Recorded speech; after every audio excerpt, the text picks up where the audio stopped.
এবার অন্তর্বর্তী সরকারের প্রধান ডক্টর ইউনূসের পদত্যাগ সহ বেশ কয়েকটি দাবিতে হরতাল করার নির্দেশ দিয়েছেন ক্ষমতাচ্যুত সাবেক প্রধানমন্ত্রী শেখ হাসিনা।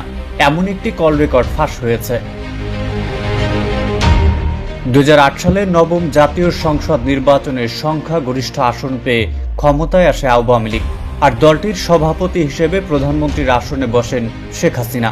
তবে ধীরে ধীরে স্বৈরাচারী হয়ে ওঠায় জনগণের কাছে দ্রুতই নেতিবাচক অবস্থানে চলে যান তিনি। বিরোধী মত দমন, গুম, খুন সহ নানারকম অভিযোগের তীর আসতে থাকে তার দিকে। এমনকি এসব অভিযোগের প্রায় পুরোটাই সত্য। অবশেষে ছাত্র জনতার গণঅভ্যুত্থানের মুখে পতন হয় শেখ হাসিনার সরকারের। 15 বছরের সাজানো সিংহাসন তাসের ঘরের মতো ধুলোয় মিশে যায়। 5 আগস্ট ক্ষমতা ছেড়ে ভারতে পালিয়ে যান স্বৈরাচারী আখ্যা পাওয়া এই শাসক। অন্তর্বর্তী সরকারের প্রধান হয়ে ক্ষমতায় বসেন প্রফেসর ডক্টর মোহাম্মদ ইউনূস।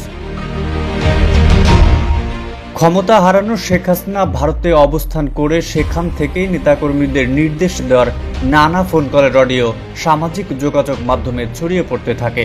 এবার নতুন করে আরও একটি কল রেকর্ডের অডিও ফাঁস হলো, যেখানে হাসিনাকে বলতে শোনা গেছে প্রয়োজনে 18 তারিখেই হরতালের ডাক দিতে। কল রেকর্ডে আওয়ামী লীগের কোনো এক নেতা কিংবা কর্মীকে নির্দেশনা দিয়ে শেখ হাসিনাকে বলতে শোনা যায়, প্রতি এলাকা ভিত্তিক সব জায়গায় মানববন্ধন, মিছিল, মিটিং যা সম্ভব করতে হবে, আর যদি রাস্তায় নামতে না দেয় তখন হরতালের ডাক দেওয়ার নির্দেশ দেন তিনি। দেশের সার্বিক অবস্থা বিবেচনা করে রাজবন্দীদের মুক্তি, ভ্যাট প্রত্যাহার, নিত্য প্রয়োজনীয় জিনিসের দাম কমানো, হামলা মামলা বন্ধের দাবিতে আন্দোলন করার নির্দেশ দিতেও শোনা যায় তাকে। এদিকে শেখ হাসিনার একের পর এক কল রেকর্ড ফাঁস হওয়াকে ভালো চোখে দেখছেন না কেউ।